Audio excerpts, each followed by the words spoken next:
डेरा की civil dispensary में ना डॉक्टर है ना ही अद्वियात, सफाई सुथराई की सूरत हाल भी अबतर है। महकमा सेहत ने सिविल डिस्पेंसरी की जानिब से मुकम्मल आंखें बंद कर ली हैं। मजीद तफसीलात इस रिपोर्ट में। डेरा के शहरियों के लिए बनाई गई अखलौती सिविल डिस्पेंसरी की सूरत हाल ने पंजाब की गुड गवर्नेंस की कलई खोल दी। सिविल डिस्पेंसरी में ना ही डॉक्टर और ना ही अद्वियात, सफाई सुथराई और इमारत भी टूट फूट का शिकार हो गई। सिविल डिस्पेंसरी में जहां मरीजों का हर वक्त रश लगा रहता था, अब साएं करने लगी।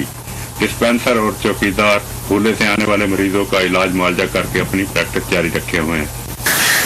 हमारी जो डिस्पेंसरी है ये सिविल अस्पताल हुआ करता था, इसे दर्जा घटाकर इसे सिविल अस्पताल की बजाय सिविल डिस्पेंसरी कर दिया गया, जिसकी वजह से यहाँ न दवाइयाँ हैं न कोई मरीजों की चेकअप सही होती है। डॉक्टर का न बैठना हमारे लिए बायस ज़हमत है। साढ़े को डॉक्टर को नहीं 3 साल तो असी बड़े जलील हो रहे हैं। मुस्लिम लीग की तहसील का अहदेदार भी रिक्वेस्ट करते हैं, उनसे गुजारिश है कि मेहरबानी करके यहाँ लेडी डॉक्टर और डॉक्टर को बाकायदा 24 घंटे की सहूलियत भी दी जाए।